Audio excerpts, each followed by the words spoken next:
Hello, કેમ છો બધા? ચલો આજનો બ્લોગ તો આજ હવે જ ચાલુ થાય છે કિચનમાં આવ્યા પછી. આ જો વાસણો ભરેલા પડ્યા હોય કામેથી આવીએ એટલે, અને બીજા બધા ઘરમાં બધું આડોવડું દેખાતું હોય. આજકાલ છોકરાઓ ઘરે છે ને એટલે ખબર નહીં શું શું ક્યાં મૂકેલું હોય. તો ઘરને થોડું આવીને પહેલાં સરખું કરવું પડે, ત્યારે એમ થાય કે ના ચલો હવે બરાબર છે. તો હવે આવી ગયા કિચનમાં. આજે થોડા દાળ ને રાઈસ કાલના વધેલા જ છે અને હું ભેગા વઘારીશ. દાળ ને રાઈસ વઘારેલા બનાવીશ. અને આજે બનવાનું છે મંચુરિયન, પણ ગોબી મંચુરિયન બનવાનું છે. સિમ્પલ, સાદું, ક્વિક અને હેલ્ધી. બરાબર, એટલે ફ્રાય કરવાની નથી, એમ જ બનાવવાની છું. તો ચલો હું બતાવી દઉં હું કઈ રીતે બનાવું છું. તો આ રીતે મેં મોટા મોટા કોલીફ્લાવરને કાપી લીધા છે. અહીંયા મેં પાણી અને થોડું સોલ્ટ નાખ્યું છે. અડધા મેં ઓલરેડી અંદર નાખી દીધા છે. તો હું આને બોઇલ કરવા માટે રાખી દઈશ. અને પાર બોઇલ જ કરવાનું છે આપણે, એકદમ ચડી જાય એવા કરવાના નથી, એટલે થોડી વારમાં થઈ જશે. લઈ લીધો છે મેંદાનો લોટ, થોડો 2 સ્પૂન જેટલો, બહુ નહીં. હું કોટિંગ કરતી નથી નોર્મલી, પણ આજે મને એમ થયું થોડું કોટિંગ કરીને હું એર ફ્રાય કરું. અને એમાં હું થોડા ચીલી ફ્લેક્સ, બ્લેક પેપર, થોડું સોલ્ટ મેં બોઇલ કરવામાં એડ કર્યું છે, એટલે બહુ એડ કરવાનું નથી.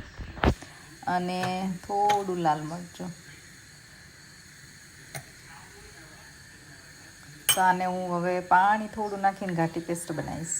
રાખવાની છે કે એમાં આપણે બોઇલ કરેલું કોલીફ્લાવર નાખીને થોડું કોટ કરી શકીએ. કોલીફ્લાવર થઈ ગયું છે રેડી. અને હું એને હવે જે આપણે પેસ્ટ બનાવી હતી પેસ્ટમાં મેં મિક્સ કરીશું અને એકદમ ઢીલા હાથે કોટ કરીશું. મેક શ્યોર કે કોલીફ્લાવર મારું તો બરાબર જ થયું છે, બહુ વધારે ચડી જશે તો તૂટી જશે. તો આ થઈ ગયું છે રેડી. આને 5-10 મિનિટ મૂકી રાખવાનું. અને પછી ઘણા લોકો ફ્રાય પણ કરતા હોય છે, ડીપ ફ્રાય. તમારે એવું કરવું હોય તો છૂટ છે, પણ હું એર ફ્રાયરમાં મૂકું છું, કારણ કે it's a more healthy I think deep fry કરતાં. મને ડીપ ફ્રાય કરેલી વસ્તુ બનાવવાની ઓફકોર્સ ભાવે બધાને, પણ અવોઇડ કરવાની, because it's not healthy at the end. તો હું ગમે તે વસ્તુ ડીપ ફ્રાય કરવાની હોય ને બધી જ વસ્તુ હું એર ફ્રાયરમાં બનાવું છું. હું તમારી સાથે લિસ્ટ કે ગમે તે રેસીપી હું હવે બનાવું એર ફ્રાયરમાં, હું તો તમારી સાથે શેર પણ કરીશ કે કઈ કઈ રેસીપી. કોઈ મને પૂછેલું એકચ્યુઅલી કે ઇન્ડિયન રેસીપી તમે કઈ કઈ બનાવો છો એર ફ્રાયરમાં. તો હું હવે નેક્સ્ટ ટાઈમ બનાવું ત્યારે બધી રેકોર્ડ કરીશ. તો આ રીતે મેં ગોઠવી દીધું છે અને એને એર ફ્રાય કરીશું 10 મિનિટ માટે, અથવા થઈ જાય ત્યાં સુધી. મીનવાઇલ મેં આ બધા વેજીટેબલ કટ કરી લીધા છે. ઓનિયન, પેપર, ગાર્લિક અને ગ્રીન ચીલી અને જિંજર એડ કરીશું. તો થોડું કોલીફ્લાવર થઈ ગયું છે, થોડું હજી એર ફ્રાયરમાં છે.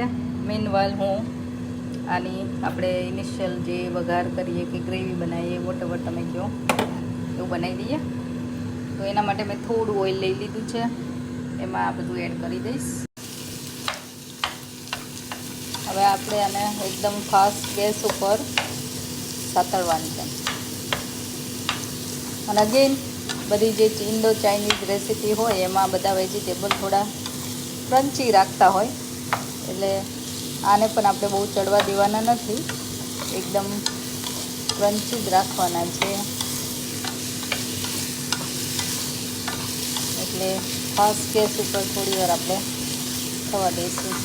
તો હવે મેં એમાં એડ કરી દીધા છે થોડા કોથમીરના ડાળખા, જે મેં પહેલાં પણ તમને કીધેલું છે. અને ડાળખા એડ કરશો તો તમારો ટેસ્ટ બહુ સરસ આવશે. શેઝવાન સોસ અને આ છે ડાર્ક સોયા સોસ, બધું એડ કરી દીધું છે. અને હવે એડ કરીશ થોડો કેચઅપ અને થોડું સોલ્ટ એડ કર્યું છે. તો આ બધું હવે આપણે મિક્સ કરી લેવાનું છે. થોડી વાર પાછું આપણે થવા દઈશું. હવે આપણે કોર્નફ્લાવરની સ્લરી બનાવશું. અને આમાં એડ કરીશું આપણે. આ રીતે મેં એક આટલી સ્પૂન જેટલું અને થોડું પાણી નાખીને આ સ્લરી બનાવી લીધી છે. હવે આપણે એ મિક્સચરમાં એડ કરી દઈશું. એડ કરી દીધી છે.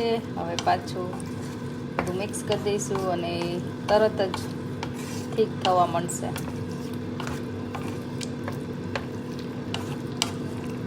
તમે જોઈ શકો છો ઠીક થવા માંડ્યું છે અને શાઇન આવી ગઈ છે.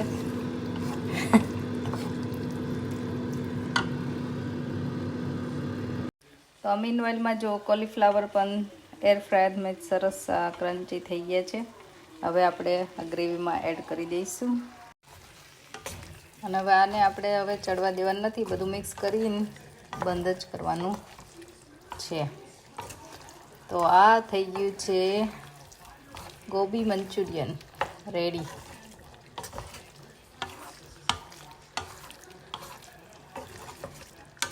સ્મેલ તો મને બહુ સરસ આવે છે. સ્નેહ આવીને 2 વાર ચેક કરી ગયો શું બની રહ્યું છે મમ્મા. જો તમારે વધારે ગ્રેવી કરવી હોય તો તમે થોડું વધારે પાણી એડ કરવાનું. સ્લરી કરો ત્યારે તો થોડી ગ્રેવી પણ બનશે. તો આ થઈ ગયું છે રેડી. અને હવે પાછા કોથમીર સાથે થોડા દાંડલા એડ કરીશું અને ડન. ખાઈ લો ફટાફટ. તો ટ્રાય કરજો અને જણાવજો. Thank you. તો થઈ ગયું છે રેડી. મેં ગેસ બંધ કરી દીધો અને નાઇસ. હેલો. તો તમારે પણ જો ક્યારેક દાળ ને ભાત વધતા હોય અને ઠંડા ખાવાને બદલે આવી રીતે વઘારેલા દાળ ભાત ખાશો તો ખરેખર ટ્રાય કરજો મને અને જણાવજો કે કેવા લાગ્યા હતા. બરાબર. મને છે ને હું નાની હતી ને ત્યારે મને વઘારેલો ભાત બહુ ભાવતો હતો. વઘારેલી રોટલી બહુ ભાવતી. તો ત્યારે મને કંઈ ભાવે એવું ના હોય શાક કે એવું તો હું વઘારેલા દાળ ભાત ખાઈ લઉં. તો આજે એ યાદ આવી ગયું કે એવો ભાત દાળ ને ભાત વધ્યા છે તો એવું બનાવી દઉં. તો કાંઈ નથી કરવાનું. એકદમ સિમ્પલ. પહેલાં ભાત વઘારવાનો છે. ભાત માટે વઘારવા માટે જીરું ને આપણે શું કહેવાય રાઈ અને થોડી હિંગ નાખીશું. થોડી હળદર નાખીશું અને પછી એમાં ભાત આપણે નાખી દઈશું. તો આ રીતે કરી લીધો છે મેં મિક્સ. હવે એમાં ખાલી દાણા જીરું અને લાલ મરચું. That's it. જો તમે સોલ્ટ ન નાખ્યું હોય ભાતમાં જ્યારે તમે ભાત બનાવ્યો હોય તો તમે સોલ્ટ એડ કરી શકો છો. અને એકવાર બધું મિક્સ થઈ જાય પછી આપણે એમાં દાળ એડ કરીશું. આ ભાત થઈ ગયું છે રેડી. જો તમારે એમનેમ ભાત આવો વઘારેલો ખાવો હોય તો પણ બહુ સરસ લાગે. એમાં થોડી ખાંડ અને લીંબુ નાખવાનું અને એમનેમ પણ ખાઈ શકો. હવે હું આમાં દાળ એડ કરી દઉં. તો આ રીતે મેં દાળ એડ કરી દીધી છે. અને હવે આને કંઈ ચડવા દેવાનું નહીં. એકદમ બધું ગરમ થઈ જાય, મિક્સ થઈ જાય, એક આમ ઉકાળો આવી જાય ઉભરો ત્યાં સુધી કે બબલ્સ થવા માંડે ત્યાં સુધી રાખવાનું. અને આ થઈ ગયું છે રેડી. તો તમે ટ્રાય કરીને મને જણાવજો. જો આવો દાળ ભાત ખાતા હોય અથવા તો બનાવતા હોય, ના બનાવ્યો હોય તો બનાવીને એકવાર ટ્રાય કરજો. ખરેખર સરસ લાગે છે. તો વઘારેલા દાળ ભાત રેડી છે. મને તો બહુ ભાવે છે એટલે ખબર નહીં તમને ભાવે કે નહીં, પણ જરૂરથી મને જણાવજો. વઘારેલો દાળ ભાત ખાવું છે તારે? હું તો બનાવું છું ને. પણ ના જેમ કીધું ને મંચુરિયન બનાવશે તેને મોઢામાં પાણી આવી ગયું. પછી એમ કીધું ગોબી મંચુરિયન. તો કે કેવું લાગ્યું ગોબી મંચુરિયન? It's good. સારું લાગ્યું તને? આજે એમ બોલતો ઇટ્સ ટેસ્ટી એવું બોલતો. ના ગુજરાતીમાં બોલતો કેવું લાગ્યું એમ ગુજરાતીમાં. કેવું કહેવાનું? ચલો તમે બેસી જાઓ. મુહૂર્ત સારું જ છે. શું આમ બોલે? આમ કરે છે ક્યારનો. શું કહેવાનું? સરસ છે. સરસ છે. જોરદાર છે.